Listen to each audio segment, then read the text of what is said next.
आज के ज़माने में इंटरनेट इतना एडवांस हो गया है कि आप कुछ भी सीख सकते हो या कोई भी जानकारी पा सकते हो। लेकिन कई सारे लोग कभी कुछ करते नहीं है, कुछ भी सीखते नहीं है। उन लोग जानकारी तो ले लेते लेकिन उस जानकारी को लेके वो लोग आगे कुछ भी नहीं करते। तो आज हम बात करेंगे इस चीज़ के बारे में कि ऐसा क्यों होता है।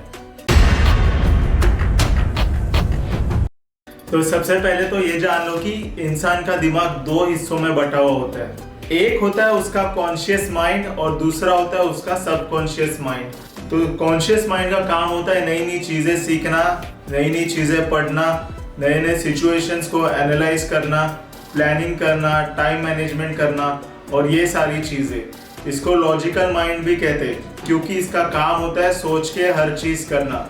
दूसरी चीज होती है सबकॉन्शियस माइंड। अभी सबकॉन्शियस माइंड वो होता है जिसमें तुम्हारे इमोशंस, तुम्हारा कंफर्ट जोन, तुम्हारा आइडेंटिटी और तुम्हारी आदतें स्टोर्ड होती है। और इसलिए क्योंकि अपना सबकॉन्शियस माइंड अपने कॉन्शियस माइंड से पहले डेवलप हुआ होता है, अपने सारे एक्शंस वगैरह वो सबकॉन्शियस माइंड से ही चलते हैं। तो होता ये कि अपना कॉन्शियस माइंड नई नई चीजें सीख लेता है और नई नई चीजें जान लेता है, लेकिन जब अपन उन चीजों पे एक्शन लेने जाते हैं तो अपना सबकॉन्शियस माइंड बीच में आ जाता है क्योंकि उसे अपनी आइडेंटिटी खोनी नहीं होती है। तो आप हर बार सुनोगे लोगों को ये बहाना देते हुए कि मैं ऐसा नहीं करता, या फिर कुछ लोग बोल देते हैं कि मैं पैदा ही ऐसा हुआ था जो ये सारी चीजें नहीं करता।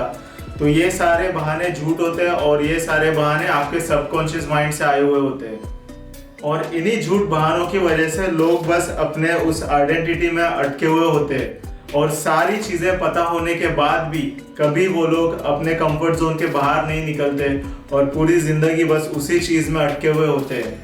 और इसीलिए इंटरनेट पर सारी जानकारी अवेलेबल होने के बाद भी और सब कुछ इंफॉर्मेशन होने के बाद भी और वो सब पढ़ने के बाद भी कुछ लोग कभी कुछ नहीं करते।